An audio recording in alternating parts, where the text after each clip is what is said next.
Commander Jack Marston's arrival at Starbase Zelthar was nothing short of awe-inspiring. As his shuttle docked at the sprawling space station, which served as a crossroads for trade and diplomacy at the edge of the Galactic Council's vast territories, he felt a familiar thrill.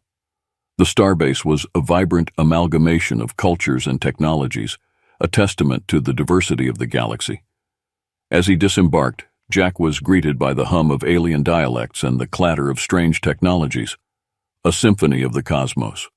His mission was straightforward, but crucial, to represent Earth in the upcoming diplomatic talks aimed at expanding human presence in galactic trade networks. These negotiations were key to Earth's future in interstellar politics, and Jack, with his extensive experience in diplomacy and conflict resolution, was chosen to lead this delicate endeavor. Lys, his appointed guide and a liaison officer from the Thrikor species, was waiting for him just beyond the airlock. Tall and lanky, with iridescent blue skin that shimmered under the starbase's lights, Lys offered a greeting with a gentle bow, a gesture of peace among his people. "Welcome, Commander Marston, to Starbase Zelthar.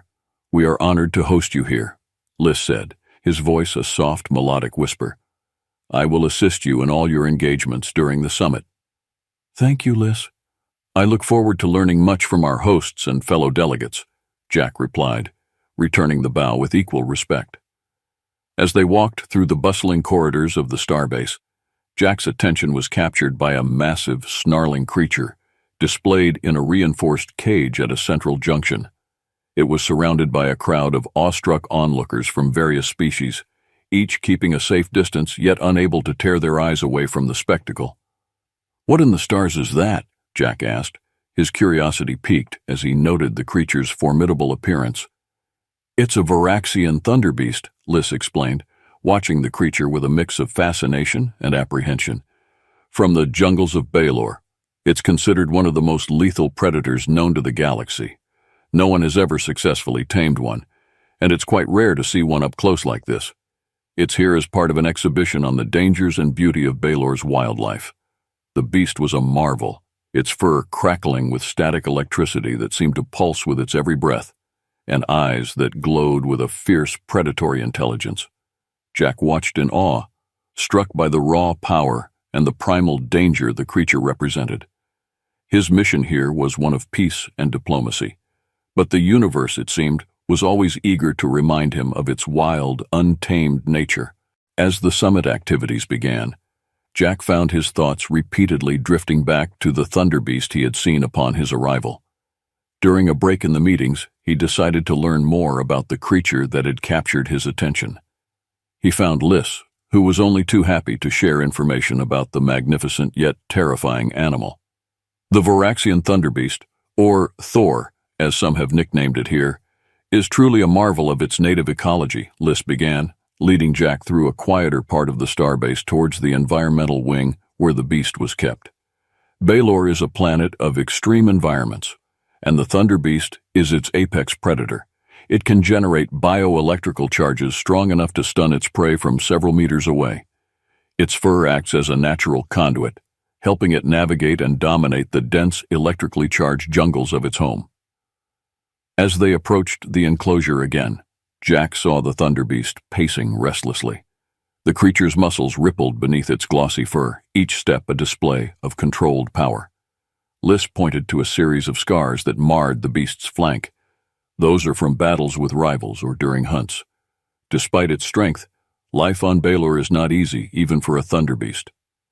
"Why bring such a creature here?" Jack asked, his gaze fixed on the thunderbeast, which seemed to sense their presence and turned its glowing eyes towards them. "It serves as a living reminder of the untamed wilderness that still exists in our galaxy," Lys explained. "It's also here for scientific study. Researchers are interested in understanding its biology, especially its electrogenic capabilities, which could have applications in technology development. Of course, there's also an element of prestige in being able to safely display such a dangerous creature." Jack nodded, understanding the dual purpose of awe and science. The creature stopped pacing and stared directly at him, its eyes holding a depth that seemed almost intelligent.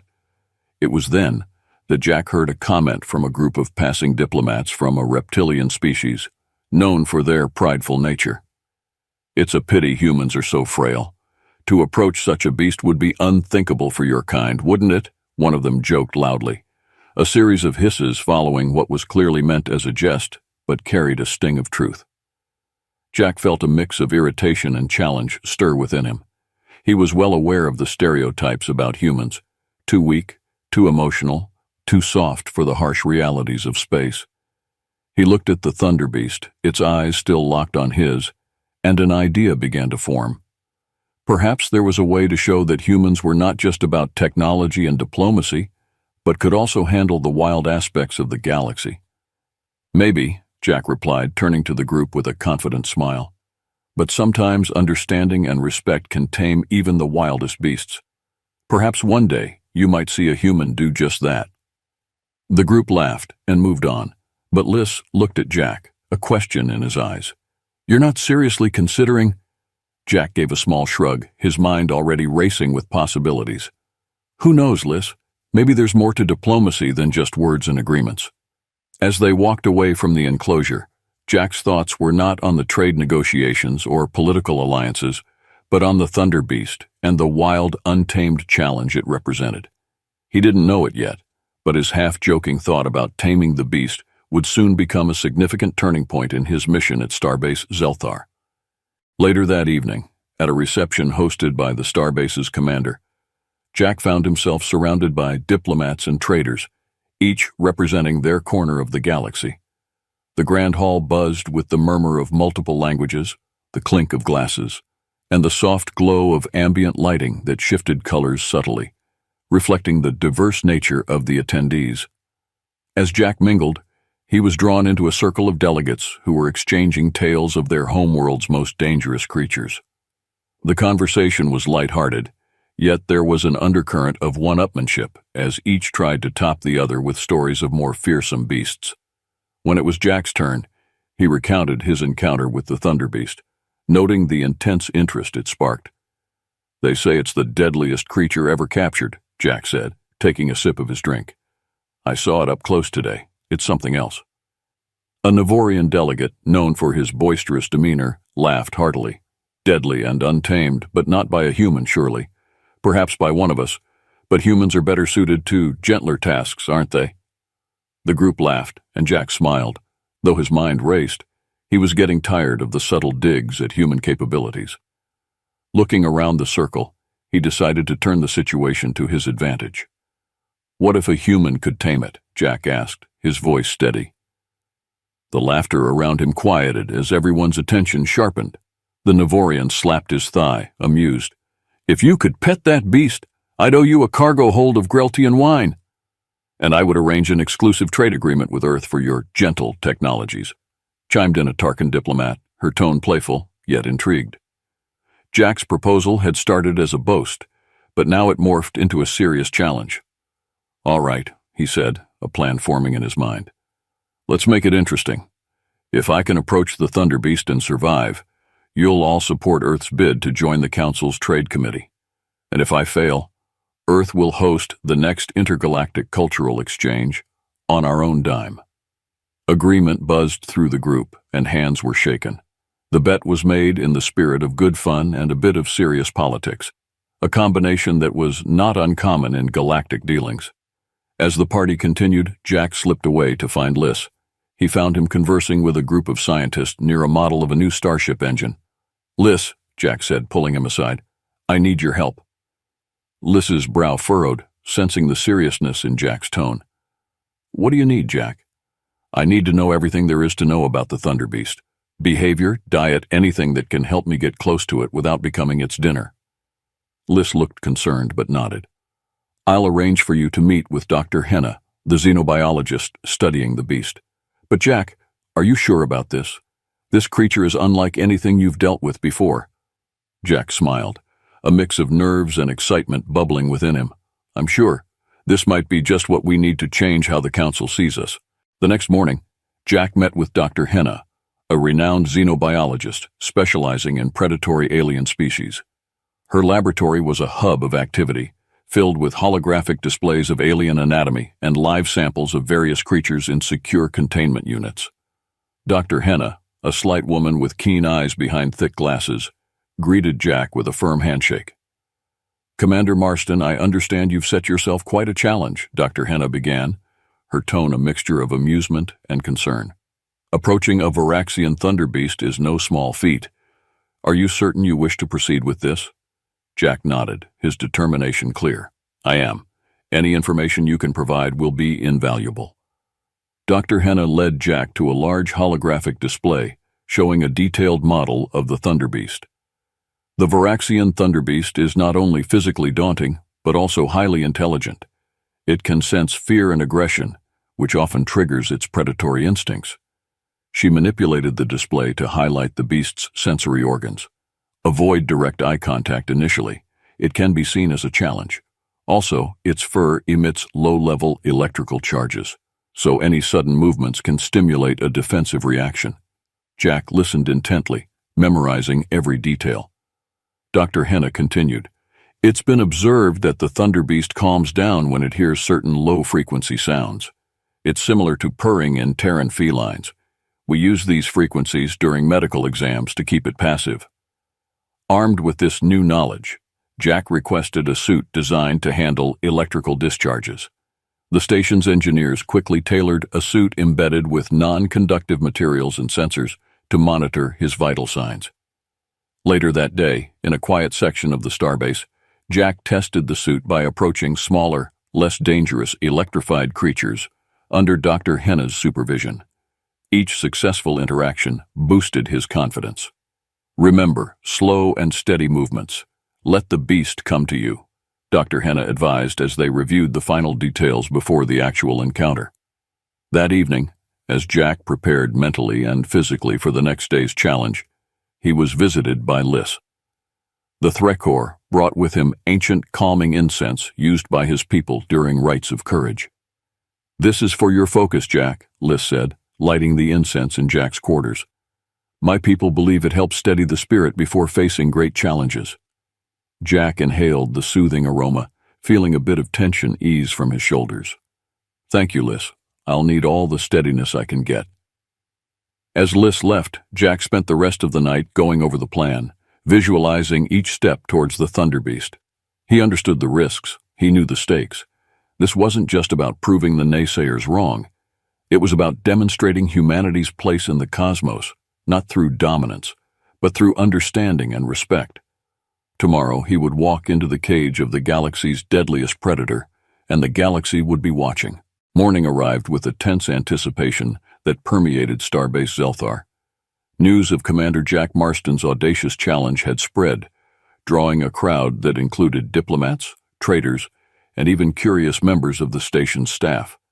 The area around the thunderbeast's enclosure was cordoned off, with only a select few allowed inside for safety, and to witness history should it be made. Jack, clad in his specially designed suit, stood at the entrance to the enclosure. Dr. Henna was beside him, checking his suit's sensors one last time. "Remember, no sudden movements. Use the calming sounds when you enter. They're queued up in your suit's audio system," she reminded him, her voice steady but filled with concern. Jack nodded, taking a deep breath to steady his nerves. The enclosure's door hissed open, and he stepped inside.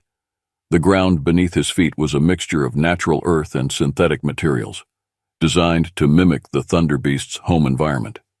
The air was thick with the musky scent of the beast, and the sounds of the starbase faded behind him as the door closed. The thunderbeast, named Thor, was at the far end of the enclosure, its massive form casting a large shadow against the far wall, its eyes, bright and calculating, fixed on Jack as he entered. For a moment, neither moved. Jack began to play the low-frequency sounds Dr. Henna had provided. The effect was almost immediate. Thor's eyes softened, and its body relaxed slightly, though its gaze never left Jack. Slowly, Jack took a step forward, then another, his movements deliberate and gentle. He spoke softly, a soothing tone he had practiced. "It's okay, Thor. I'm not here to hurt you." As he drew closer, the thunderbeast's fur bristled, a soft crackling sound filling the air. Jack paused, giving Thor time to adjust to his presence. Minutes passed, and then, encouraged by the beast's calming demeanor, Jack took another step. Thor watched him intently, its head tilting slightly as if curious. Jack extended his hand slowly, palm down, in a universal gesture of peace. Thor sniffed the air, the electric charge in its fur subsiding. Then, in a moment that seemed to stretch into eternity, Thor stepped forward. The massive head came closer to Jack, and gently, almost tentatively, nudged his hand. The contact was light, but Jack felt the weight of the beast's trust in that gentle touch. A murmur went through the observers behind the safety glass, a mix of disbelief and awe. Jack kept his hand steady, allowing Thor to dictate the interaction. After a moment, Thor nudged his hand again, more confidently. Jack smiled, his heart racing with adrenaline and relief. "There you go, big guy. We're not so different, are we?"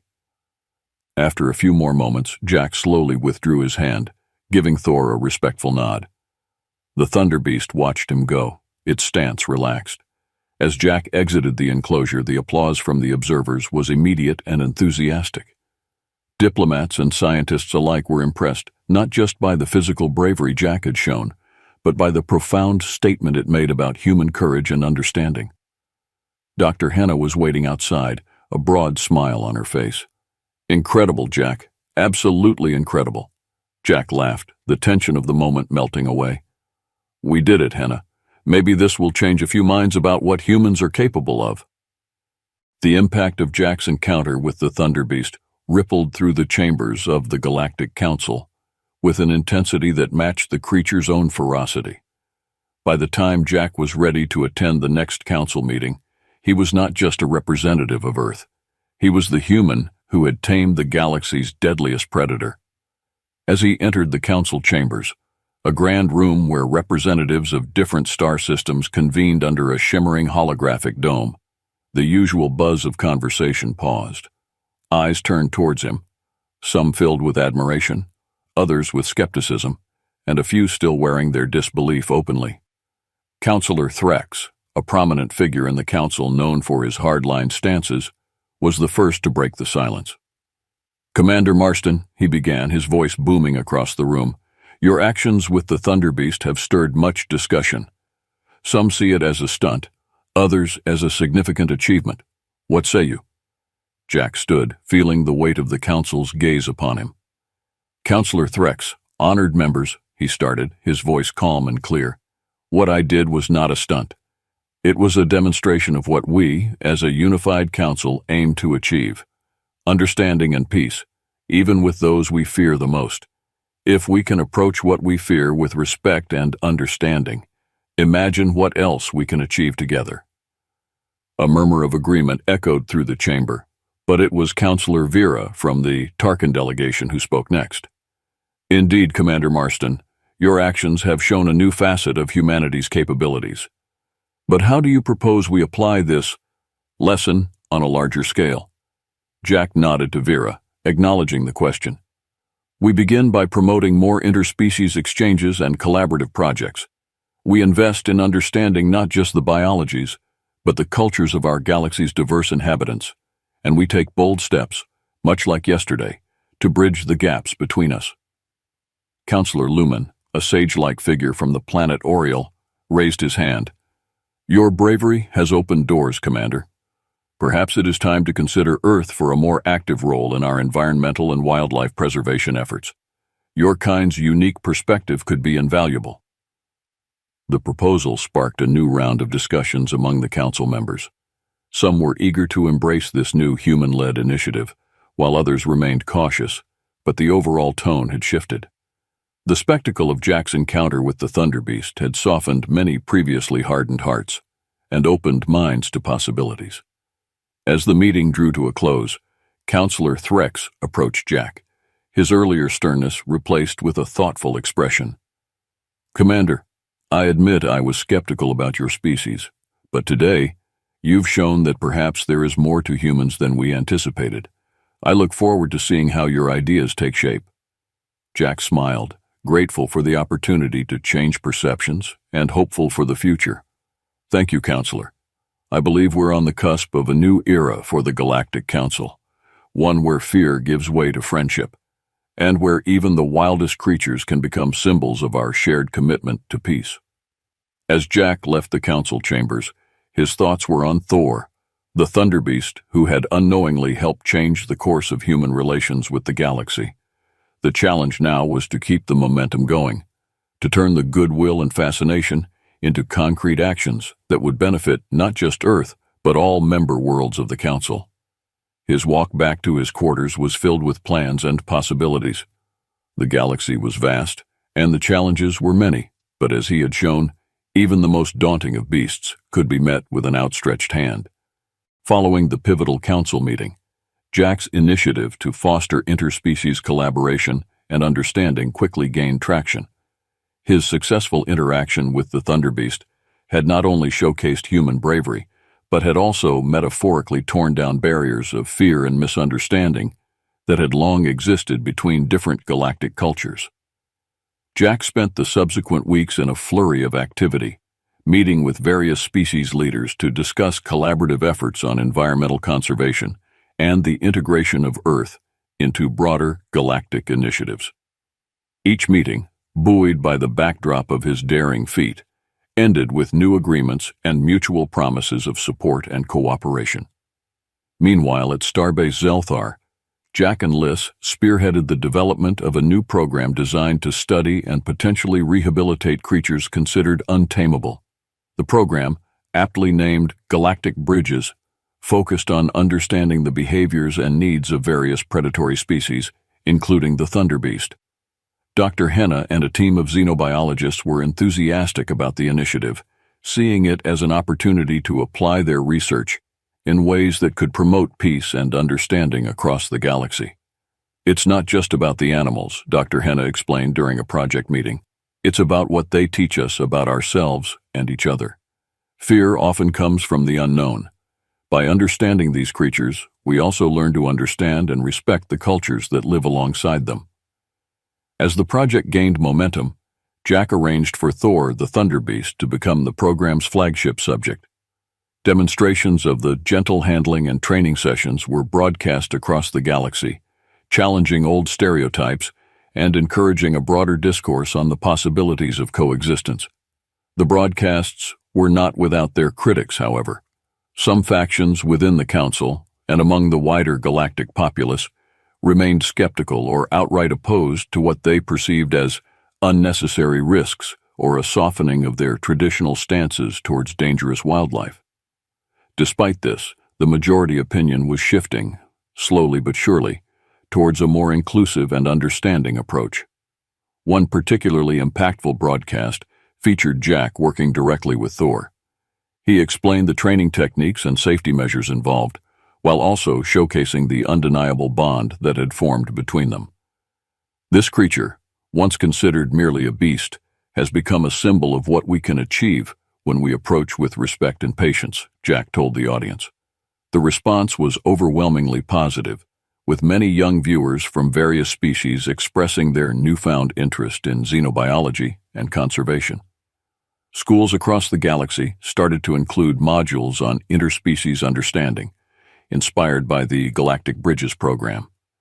As the weeks turned into months, Jack's role as an ambassador for Earth and a champion for interspecies cooperation became more solidified. His travels took him from one end of the galaxy to the other, often accompanied by Liz, who had become not only a collaborator but a close friend. During a visit to a planet on the frontier of the Galactic Council's space, where they were introducing the Galactic Bridges program to the local community, Jack reflected on the journey that had started with a simple, albeit bold, gesture of reaching out to a creature in fear. Looking out at the diverse crowd gathered to learn about Thor and other species in the program, Jack felt a deep sense of accomplishment and hope. The galaxy was vast and diverse, but moments like these made it feel like a smaller, more connected place. "It's about building bridges," Jack said during his speech to the assembly, "between planets, species, and hearts. If we can bridge the gap with a Thunder Beast, we can bridge any gap."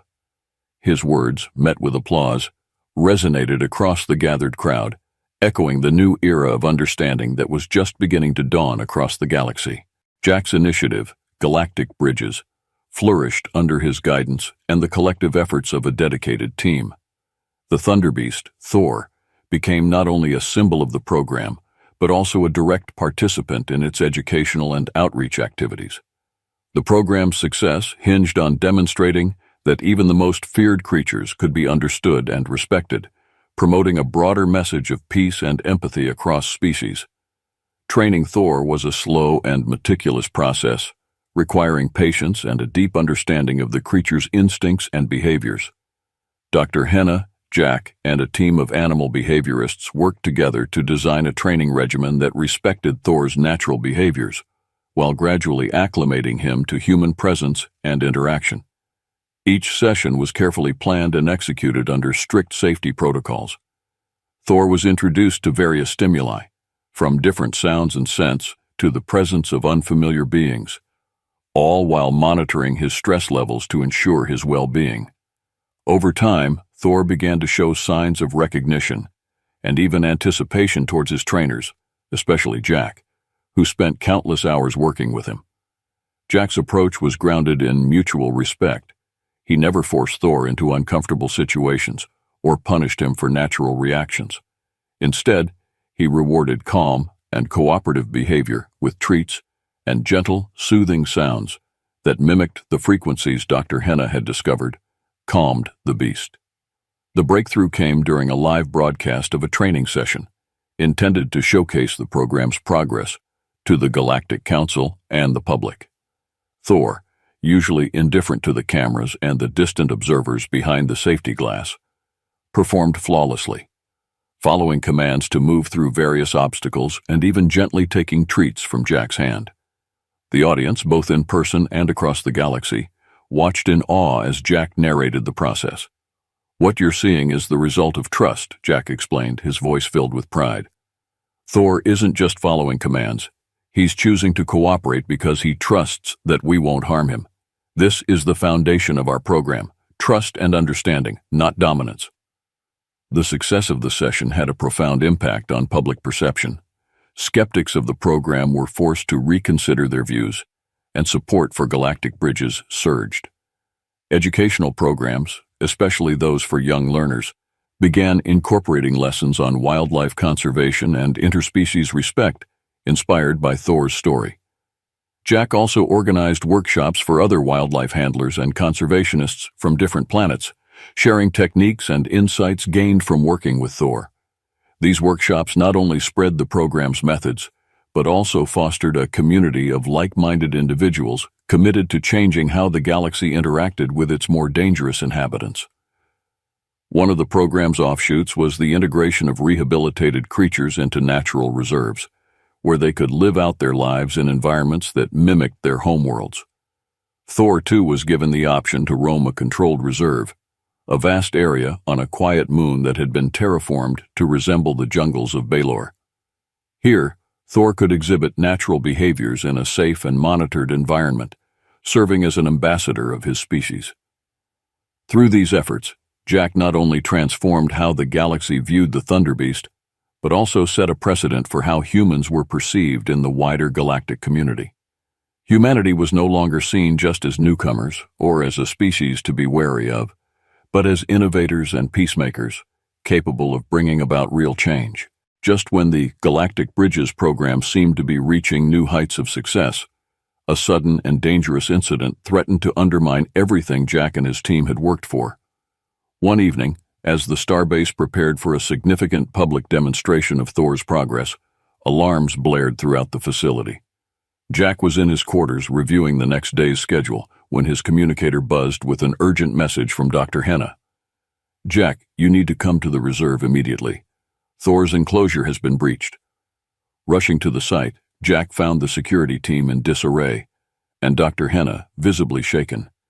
The enclosure, usually impenetrable, had a gaping hole in one of its walls, an act of sabotage. "Who would do this?" Jack asked, scanning the chaotic scene for any sign of Thor. "We don't know yet," replied Liz, who had joined the emergency response team. "Security cameras were disabled shortly before the breach. We're flying blind here, Jack." The implications were severe. Not only was Thor missing, but the act of sabotage could potentially turn public and political opinion against the program. Fear of a loose thunderbeast, even a trained one, could incite panic and distrust among the starbase's diverse population. "We need to find him before he gets hurt, or hurts someone," Jack stated, his voice firm despite the gnawing worry in his gut. "Thor isn't just a creature. He's a symbol of what we've achieved. We can't let this be the end." Organizing search teams composed of security personnel and volunteers, Jack led the effort, utilizing every available resource. They combed the nearby sectors, using thermal imaging and biosignal tracking devices. As hours turned into a tense night, the starbase community banded together, hoping for Thor's safe return. Meanwhile, investigative teams worked to uncover the perpetrator behind the sabotage. They managed to restore some of the disabled security footage, revealing a small group of individuals dressed in maintenance uniforms near the enclosure shortly before the incident. "This has to be an inside job," Liz concluded as they reviewed the footage. "Someone with access to the security systems and knowledge of Thor's routines." Jack's thoughts darkened with the realization that not everyone shared his vision of peace and cooperation. Some, it seemed, were willing to go to great lengths to see it fail. As dawn approached, a breakthrough came. Thor was spotted on the outskirts of a habitat zone, hiding in the shadows. The creature appeared scared and disoriented, far from the calm and responsive being he had become through training. Jack approached slowly, signaling the others to keep their distance. "Thor," he called softly, using the calming tones that had soothed the beast in the past. "It's okay, buddy. You're safe." To the relief of everyone watching, Thor recognized Jack's voice. The Thunder Beast slowly emerged from the shadows, its massive body trembling. Jack walked up to him, extending a hand gently. Thor sniffed it tentatively, then nudged it with his head, a gesture of trust that felt like a victory amid the crisis. With Thor safely returned, the focus shifted to the saboteurs. The investigation revealed they were part of a radical faction opposed to interspecies collaboration, fearing it diluted the purity of their own culture. They had hoped to incite fear and distrust towards the Galactic Bridges program by releasing Thor, proving the dangers of such initiatives. Jack addressed the starbase community later that day, Thor by his side, a clear message that trust and understanding remained unbroken. "This incident shows us that fear still seeks to divide us," Jack said, his voice resolute. "But as long as we stand together, as we did last night, those efforts will never succeed. We believe in a galaxy where understanding overcomes fear. Today we recommit to that vision." The community's response was overwhelming support for the continuation of the Galactic Bridges program. Despite the sabotage attempt, or perhaps because of it, the belief in the program's goals strengthened, reinforcing the need for unity and the rejection of fear-based ideologies.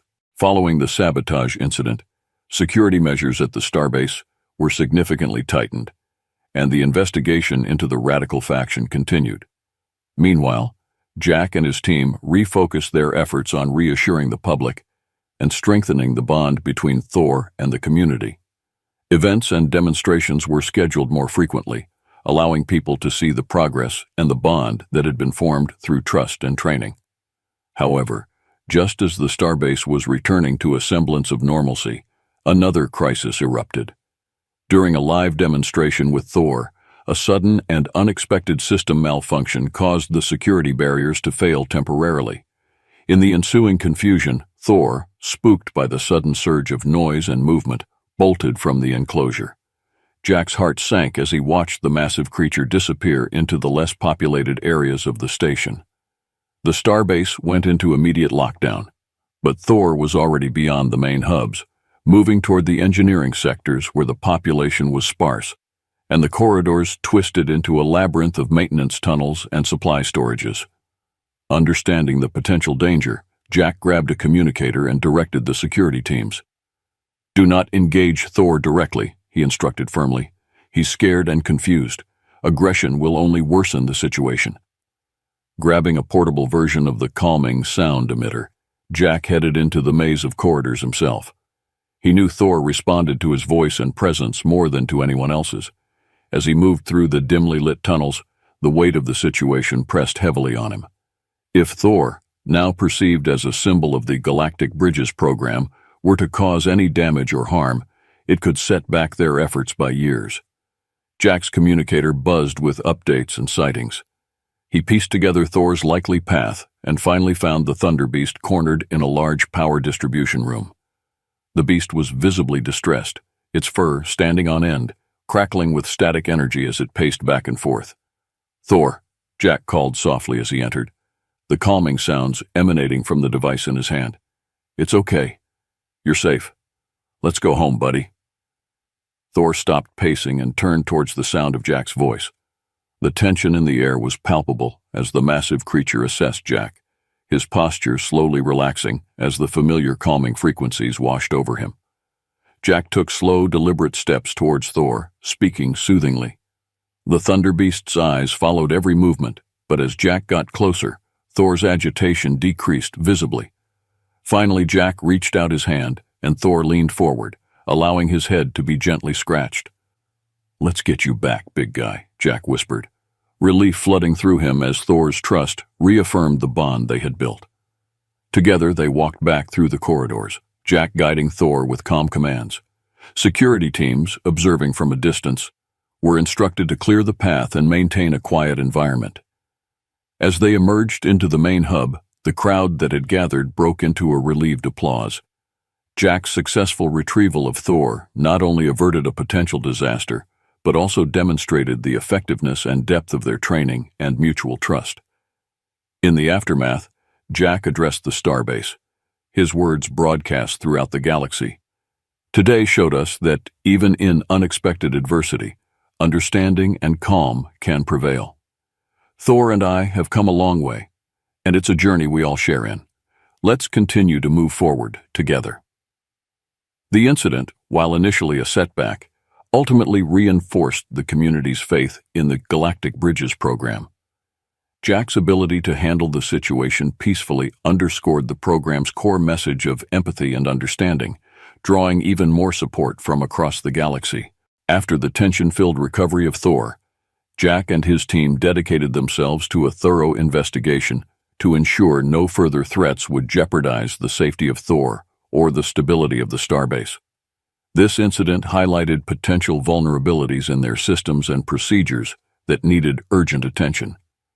With the assistance of Starbase Zelthar's security chief and a team of cybersecurity experts, Jack launched a detailed review of the security systems.